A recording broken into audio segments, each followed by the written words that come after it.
أعوذ بالله من الشيطان الرجيم بسم الله الرحمن الرحيم ربي زدني علما رب اشرح لي صدري ويسر لي أمري واحلل عقدة من لساني يفقهوا قولي ربي يسر ولا تعسر واحلل علينا بالخير ربي أبني حكمة أستغفر الله الذي لا إله إلا هو الحي القيوم وأتوب إليه اللهم إني أسألك علما نافعا ورزقا طيبا وعملا متقبلا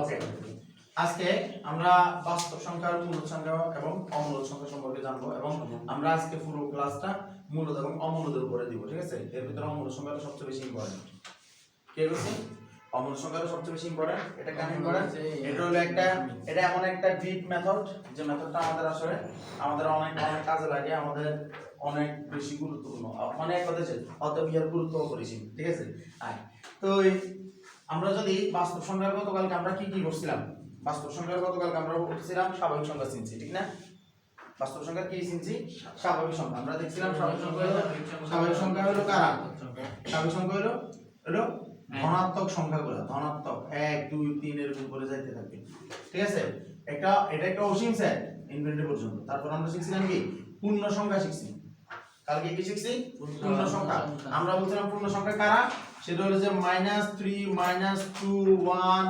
-1 0 1 2 3 এরকম করে কি চলতে থাকবে ঠিক আছে তো আমরা বলছিলাম যে আমাদের যে z যে পূর্ণ সংখ্যা দ্বারা আমরা এটাও বলছিলাম যে তখন সেটা যে এটা একটা অখণ্ড সংখ্যা এটা কি অখণ্ড সংখ্যা ঠিক আছে এই জিনিসটা আমরা শিখছিলাম এরপর আমরা কালকে ওইখান থেকে আবার আমরা এও শিখছিলাম সেটা হলো ভগ্নাংশ শিখছিলাম কালকে আমরা শিখছিলাম না ভগ্নাংশ যেটাকে আমরা ওখান থেকে ভগ্নাংশ থেকে আবার আমরা শিখছি প্রকৃত ভগ্নাংশ আবার অপ্রকৃত ভগ্নাংশ আমরা এটাও শিখছি আমরা গতকালকে একটা সিদ্ধান্ত নিছিলাম সেই সিদ্ধান্তটা কি সেই সিদ্ধান্ত ছিল যে আমাদের যেটা কি n যেটা আমাদের কি নাম্বার স্বাভাবিক বা ন্যাচারাল নাম্বার n হলো কি n হলো z এর কি সাবসেট z এর সাবসেট অর্থাৎ পূর্ণ সংখ্যার সাবসেট কেন কারণ পূর্ণ সংখ্যার যে 1 2 3 এগুলো সবগুলো হলো কি n আর এই সেটটা তো ওই সেট শো কাউন্ট করে সেটা z কিন্তু z এর শুধু ধনাত্মক সেটটাই হলো কি n ঠিক আছে আমরা এটা শিখছি আমরা এরপরে ভগ্নাংশ গুলো শিখছিলাম তো চলো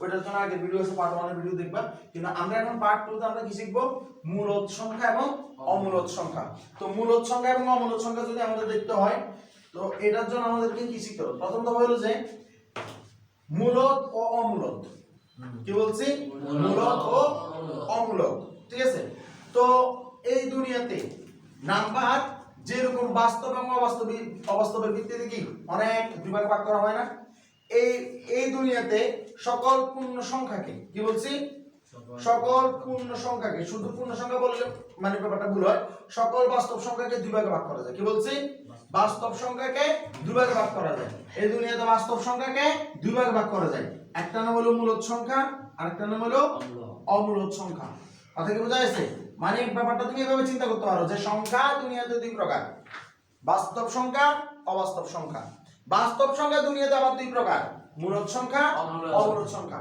কথা কিছু বোঝা যাচ্ছে কথা বোঝা যাচ্ছে কিনা এটা এখন কত মূলদ আর অমূলদ ব্যাপারটা কি টার্মটা কি মূলদ সংখ্যা হলো তারা যাদেরকে ভগ্নাংশ আকারে প্রকাশ করা যায় কি বলছি মূলদ সংখ্যা হলো তারা যাদেরকে ভগ্নাংশ আকারে প্রকাশ করা যায় কি বলছি মূলদ সংখ্যা হলো তারা যাদেরকে ভগ্নাংশ আকারে প্রকাশ করা যায় এখন মূলদ সংখ্যা যদি ভগ্নাংশ প্রকাশ করা যায় তার মানে পূর্ণ সংখ্যা কি মূলদ সংখ্যা নয় হ্যাঁ পূর্ণ সংখ্যাও কিন্তু মূলদ সংখ্যা কারণ পূর্ণ সংখ্যাতে আমরা দুই বলি দুই এর নিচে কিন্তু মোটামুটি এক আছে কথা কি ক্লিয়ার কিন্তু অমূলদ সংখ্যা দ্বারা যাদেরকে ভগ্নাংশ আকারে প্রকাশ করা যায় না যাদেরকে ভগ্নাংশ প্রকাশ করা যায় না এখন কথা হলো মূলদের ক্ষেত্রে ভগ্নাংশ আকারে প্রকাশ দ্বারা এটা দ্বারা বোঝা যাচ্ছে যে এটার মূলত একটা কি আছে এটারে মানে এক কথা শেষ এটার তুই ভগ্নাংশ প্রকাশ করতে পারবি এটা পূর্ণ সংখ্যার সবকিছু মূল সংখ্যা কিন্তু অমূলদ সংখ্যা হলো সেটা যেটাকে ভগ্নাংশ প্রকাশ করা যায় না ব্যাপারটা কাইন্ড অফ এরকম যে অমূলদ সংখ্যা হলে তাদেরকে তুই পি বাই কিউ আকারে প্রকাশ করতে পারবি না কথা কি ক্লিয়ার এই দুনিয়াতে প্রত্যেকটা সংখ্যাই হলো যে পি বাই কিউ আকারে আছে প্রত্যেকটা সংখ্যা পি বাই কিউ আকারে আছে কিন্তু পূর্ণ সংখ্যার ক্ষেত্রে q = 1 পূর্ণ সংখ্যার ক্ষেত্রে q = 1 আর ভগ্নাংশের ক্ষেত্রে q not = 1 ভগ্নাংশের ক্ষেত্রে q not = 1 তবে এটা মাথায় রাখতে হবে pq দুইটা greater than 0 pq greater than 0 pq কোনোদিন 0 হতে পারবে না কারণ p যদি 0 হয়ে যায় তাহলে সংখ্যাটা 0 হয়ে যাবে, সংখ্যাটা 0 হয়ে যাবে। তবে সংখ্যা 0 হলো কিন্তু সেটা কি আর মূলদ, সংখ্যা 0 হয়ে গেল সেটা কি আর সেটা পূর্ণ সংখ্যা করবে, সেটা কোথায় করবে পূর্ণ সংখ্যা করবে। কথা কি বোঝা যাচ্ছে? সংখ্যা 0 মানে সংখ্যা মূলদ, সংখ্যা 0 মানে সংখ্যা পূর্ণ সংখ্যা। তবে pq যদি 0 থেকে বড় হয়, pq যদি 0 থেকে বড় হয় তাহলে সেটা কি আর pq যদি 0 থেকে বড় হয় তাহলে সেটা পূর্ণ সংখ্যা হবে, ঠিক আছে? অথবা সেটা ভগ্নাংশ আকারে পড়বে, সেটা কি হবে ভগ্নাংশ আকারে পড়বে। যদি q 1 হয়ে যায় তাহলে পূর্ণ সংখ্যা থেকে যাবে, যদি q not 1 হয় তাহলে সেটা কি ভগ্নাংশ আকারে থেকে যাবে। ব্যাপারটা কি এরকম? ব্যাপারটা হলো যে আমি বললাম 2/3, তাহলে pq দুইটাই কি 0 না, pq দুইটাই 0 না। আমি একটাকে মাইনাস দিলাম আর একটাকে প্লাস দিলাম, তাও দুইটা কি না 0 না, ভগ্নাংশ আকারে আছে।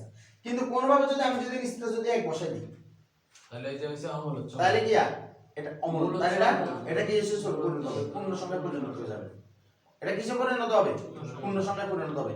অর্থাৎ এটা দ্বারা আমি তোর বুঝাতে চাচ্ছি যে মূলদ সংখ্যা হলো দুনিয়ার সকল সংখ্যা যাদেরকে ভগ্নাংশে প্রকাশ করা যায়, সেটা পূর্ণ সংখ্যা হোক যেটাই হোক। কথা কি বোঝা যাচ্ছে? তবে অমূলদ সংখ্যা হলো তারা যাদেরকে পূর্ণ এই ভগ্নাংশে প্রকাশ করা যায় না। অর্থাৎ কোন দুনিয়ার কোন অমূলদ সংখ্যা তুই পিবে কিউ আকারে রাখতে পারবি না, পিবে কিউ আকারে রাখতে পারবি না। কথা কি ক্লিয়ার? এখন ব্যাপারটা কি এরকম, অমূলদ সংখ্যার ক্ষেত্রে বলা হচ্ছে যে পিবে কিউ আকারে যদি প্রকাশ করা না যায়, পিবে কিউ আকারে যদি প্রকাশ করা না যায়, এটা রিয়াটা কি আসলে ভগ্নাংশ মানে কি বলি? ভগ্নাংশ মানে হলো কি আর ভগ্নাংশ মানে কি একটা ভাগের অংশ। কথা কি ক্লিয়ার? তো ভগ্নাংশ বলতে আমরা এটা বুঝি যে যেমন ধর তুই যদি লেখস ধর লিখলি 1 মানে 1/1, যদি লেখস 2 মানে কত 2/1, ধর 2/1 নাম উল্টে দিই তাহলে কত 1/2। এটাই তো আমরা ভগ্নাংশ বলি সাধারণত, এটাকে আমরা ভগ্নাংশ বলি যে 2/1 2/1। তো এটা যদি আমরা এটা তো 0.5, এটা যদি আমরা 1/4 লিখি তাহলে এটা কত 0.25। এটা যদি আমরা লিখি 1/8 তাহলে এটা কত 0.125। কথা কি বোঝা যাচ্ছে? এটা যদি আমরা যদি 1/16 লিখি এটা আরো আরো আরো আরো কি ভগ্নাংশটা আরো এ হবে। তবে সবগুলো ভগ্নাংশের ক্ষেত্রে একটা কি আছে, একটা একটা সুন্দর এন্ডিং আছে।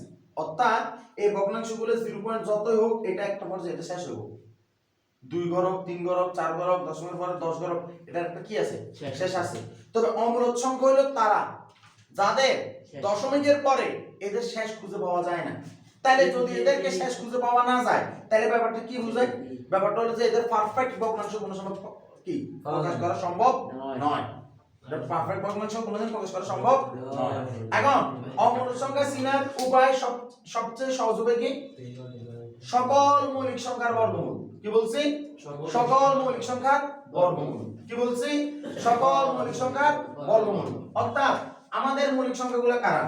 আমাদের মৌলিক সংখ্যা কিন্তু আমি কিন্তু সব সময় মৌলিক সংখ্যাগুলো আমি জানি না তোদের ক্লাসে আমি করছি কিনা, মৌলিক সংখ্যা কিন্তু আমি বলি যে মৌলিক সংখ্যা 1 থেকে 100 পর্যন্ত মৌলিক সংখ্যা মাথায় রাখতে পারলে আলটিমেটলি সবগুলো মাথায় রাখা যায়, ঠিক আছে?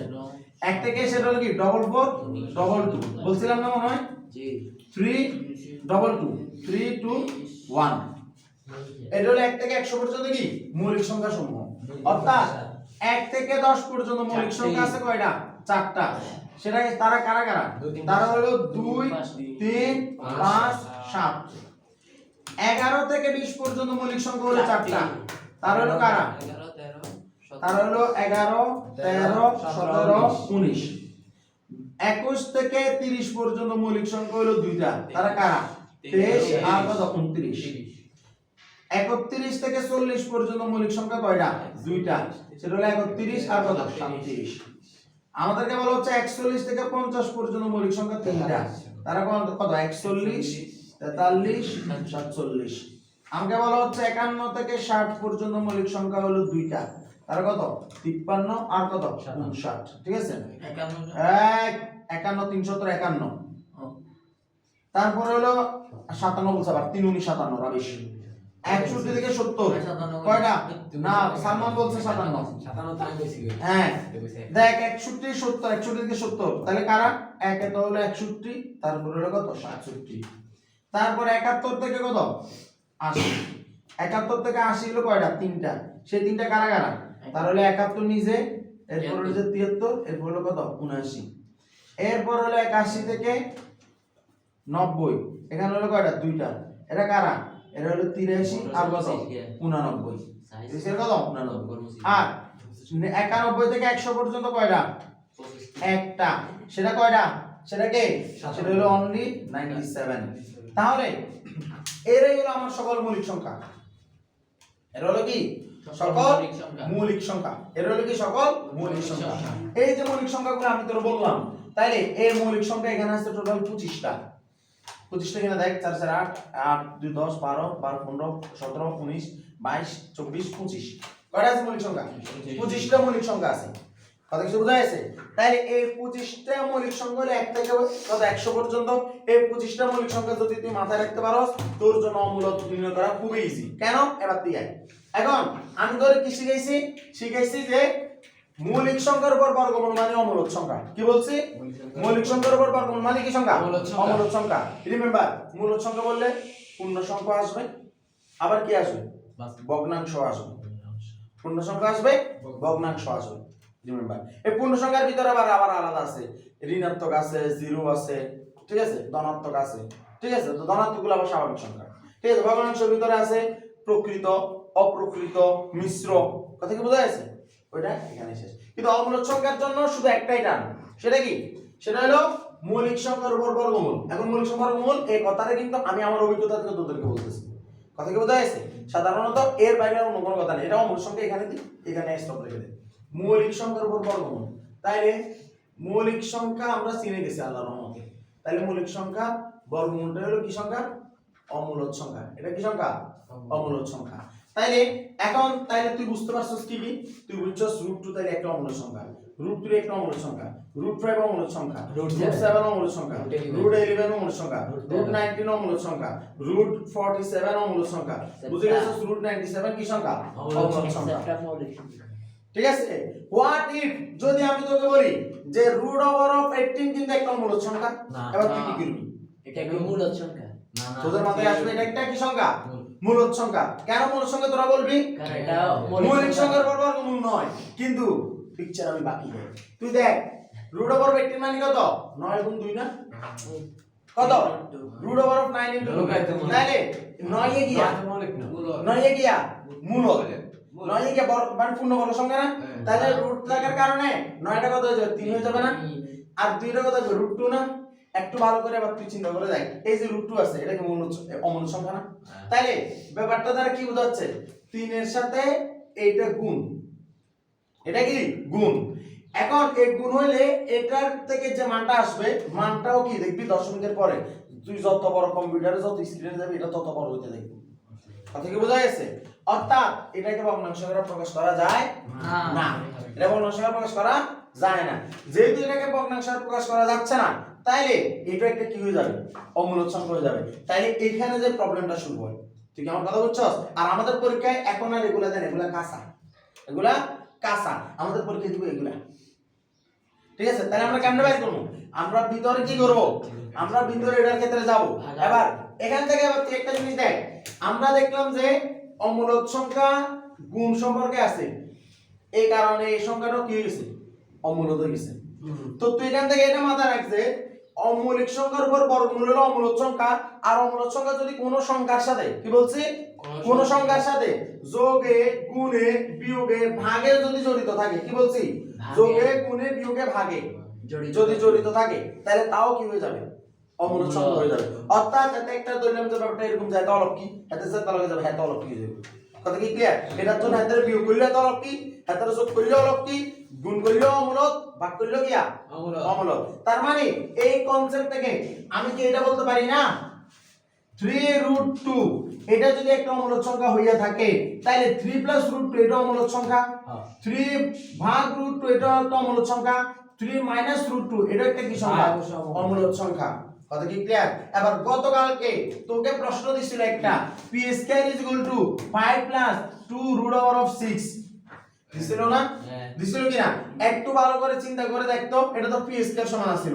এই অঙ্কটাতে তোরা বাইর করছিলি p সমান কত ছিল, √3 + √2 না, এটা বাইর ছিল না। তাহলে এখান থেকে এটা কি সংখ্যা, এটা মূল এটা অমূলদ অমূলদে আচ্ছা তাহলে এটা কি সংখ্যা অমূলদ সংখ্যা তাইলে 27 অমূলদ রুট ওভার অফ 27 27 মানে কত 3 9 27 তাহলে 3 রুট 3 এটা একটা অমূলদ সংখ্যা কথা কি ক্লিয়ার তার মানে মৌলিক সংখ্যার উপর বর্গমূল একটা অমূলদ সংখ্যা আর অমূলদ সংখ্যা কারো গায়ে যদি লেগে যায় সেটা যোগে গুণে বিয়োগে ভাগে যেমনিও তাহলে সেটা কি সংখ্যা অমূলদ সংখ্যা তাহলে অমূলদ সংখ্যা কি কঠিন না সহজ সহজ আল্লাহর মতো বুঝা গেছে তাইলে এখন তোরে যদি আমি যদি অপশন দিই সব 42 আছে না এটা 42 এদিকে দেখা তোকে ধর আমি অপশন দিলাম 42 কি মূলিক সংখ্যা 42 তো মূলিক দেখ তোকে অপশন দেওয়া হলো এখানে দেখা ধর 64 তোর বললো ঠিক আছে তোর বললো ধর 4 আচ্ছা 4 না রুট ওভার 4 বললো তারপর তোকে বললো ধর রুট ওভার অফ 10 ঠিক আছে তোর বললো যে 3/2 এই চারটার ভিতরে কোনটা অমূলদ সংখ্যা তুই কি রুট করবি ওভার 10 কোনটা করবি অমূলদ সংখ্যা root over of 10 ওই 3/2 3/2 2 root 3 is a 3/2 হয়ে গেছে 3/2 ওটা 2 root 3 কোনটা হবে 3/2 আমি প্রশ্ন কি করছি root over of মূলদ কোনটা অমূলদ রুট ওভার সংখ্যা? 10 বাই রুট ওভার 10 না root over of 10 এর বাইরে হইছে 2 10 কি মূলিক সংখ্যা তাহলে 10 10 হলো কোন সংখ্যা অমূলদ আচ্ছা ভাই আমরা এটা একটু বিশ্লেষণ করি 64 এটা তো এমনি পূর্ণ সংখ্যা রুট ওভার 4 মানে কত 2 এটাও পূর্ণ সংখ্যা আর 3/2 যে বলতেছস এটা কি ভগ্নাংশ ভগ্নাংশ আকারে প্রকাশ করা এই ভগ্নাংশ মানে 1 কত 1.5 হ্যাঁ 1.5 এখন এইদিকে দেখা ভগ্নাংশ হইলেই যে সেটা কিয়া অমূলদ সংখ্যা নয় এটা মাথায় নিবি না তুই আগে ভাগ করিস এদিকে কত আইবি ভাগ করে দশমিকের পর সংখ্যাটা কিয়া একটা সীমা মানে একটা কি সসীম সংখ্যা যে আমার 5 আচ্ছা ধরলাম যে 5 6 9 অনেক কিছু আইছে কিন্তু তারপরে সেটা কিয়া সীমাবদ্ধ আছে তাহলে আমরা এটাকে কি বলবো অমূলদ সংখ্যা বলবো না আমরা অমূলদ সংখ্যা কখন বলবো যখন দশমিকের পরে ওদেরকে কি করা যাচ্ছে লাগাম টেনে ধরা যাচ্ছে না হ্যাঁ চলতেই আছে রুট 10 এর বেশি ঠিক আছে এখন এই যে রুট 10 বেসিক্যালি কিয়া তো ওই যে প্রশ্ন কইলেছে কিছুক্ষণ আগে যে কবাই গিয়ে তো মৌলিক সংখ্যার উপর বর্গমূল যেহেতু মৌলিক সংখ্যা নয় তাহলে কি লে অমূলদ কোন তো ঘটনা হইছে ভাই গিয়া বলছিলাম রুট 10 মানে কত root over of 5 into root over of 2 এটা 2 root 3 ভাগ করে দিবে রুট ওভার অফ 5 ইনটু কত রুট ওভার অফ 2 2 3 5 গুণ কত 2 না তার রুট ওভার 5 ইনটু কত রুট ওভার কত না তো দুটোই তো অমূলদ সংখ্যার গুণ তো আমার কথা হলো বলছি যে এটা গুলারে একটু ভিতরে চোখ দিয়ে দেখতে হবে। এগুলাকে কি দেখতে হবে একটু ভিতরে চোখ দিয়ে দেখতে হবে তাহলে অমূলদ সংখ্যা সিনের রূপে বোঝাই আল্লাহর মতে অমূলদ পারবে কি ইনশাআল্লাহ অমূলদ সংখ্যা ইনশাআল্লাহ এখন সাপ্লিমেন্ট যদি ধরো দেখবি সাপ্লিমেন্টে কোনো লাইট অফ করবে না না লাইট অফ করবে সাপ্লিমেন্টের ভিতরে অনেকগুলো অমূলদ সংখ্যা কি আছে ইয়া আছে কিন্তু তোরে এবার আরেকটা জিনিস দেখাই এই অমূলদ সংখ্যা এটা তো চিনা যাবে আবার এর বাইরে শুধু অমূলদ সংখ্যা পৃথিবীতে দুইটা আছে একটা হলো পাই মানে প্রতীক যেগুলোকে আর হলো কি ই এর মান লগের যে আমরা ই ভিত্তিক লগারিদম বলি না অনেক সময় ওই যে ইটা আছে ই এর মান এটা 2.71/0 ঠিক আছে মাথার ভিতরে এই পাই এর ইউ কি সংখ্যা অমূলদ সংখ্যা অনেক সময় পাইকে 22/7 দিয়ে দেখানো হয় রিমেম্বার 22/7 এটারও কিন্তু ভগ্নাংশের পরে দশমিকের লাগে কি দশমিকের পরে সংখ্যাটাকে লাগাম টানা যায় না এটা চলতেই আছে ঠিক আছে তাইলে 22/7 এটা হলো পাই এর মান এই পাই এর মান এটা একটা কি সংখ্যা অমূলদ সংখ্যা আর ই এর মান তো আছে অমূলদ সংখ্যা ঠিক আছে ই এর মানটা হচ্ছে 2.71 সামথিং কত তবে 2.71 প্রথমে আছে এটার মাথায় আছে তুমি বুঝছস তোরা কি এটা বুঝছস কিনা অমূলদ সংখ্যা থেকে যদি কোনো প্রকারের এমসিকিউ আসে পারা যাবে তো ইনশাআল্লাহ ইনশাআল্লাহ এখন কতটা অমূলদ সংখ্যা থেকে সৃজনশীল আসতে পারে ইয়ার মান কত খুব বিখ্যাত প্রশ্ন এদিকে দেখা ইয়ার মান কত কথা বলবি না কি বলছি 2.71821828 প্রথম দুইটা তিনটা মাথায় রাখতে হবে আমাদের অনেকগুলো কি আছে সৃজনশীলের প্রশ্ন হতে পারে রুট 2 কি অমূলদ সংখ্যা প্রমাণ করে দাও রুট 3 অমূলদ সংখ্যা প্রমাণ করে দাও কনসেপ্ট বা স্ট্রাকচার শিখবো একটা ফরম্যাট শিখবো একটা অঙ্ক করব হাজারগুলা দুনিয়ার সকল অমূলদ এটা দ্বারা কি করা যাবে ব্যাখ্যা করা যাবে এটাকে দুই ভাগে ব্যাখ্যা করা যায়। আমরা দুই ভাবেই ব্যাখ্যাটা শিখবো আগামীকাল ইনশাআল্লাহ। একটা ব্যাখ্যা হলো যদি সেটা 2 নম্বরে আসে দিব, আর দুইটা ব্যাখ্যা শিখবো যদি 4 নম্বরে আসে দুটোই দিব। কথা কি বোঝা গেছে? আমাদের কাল আল্লাহর মধ্যে হিউজ টাইম দেওয়া হয়েছে, তাহলে আমরা কেন প্রত্যেকটা নাম্বার হলে ঝাঁপিয়ে পড়বো না ইনশাআল্লাহ। ঠিক আছে, লাইভ বন্ধ করো মুস্তাফিজ। এই কোন দিলে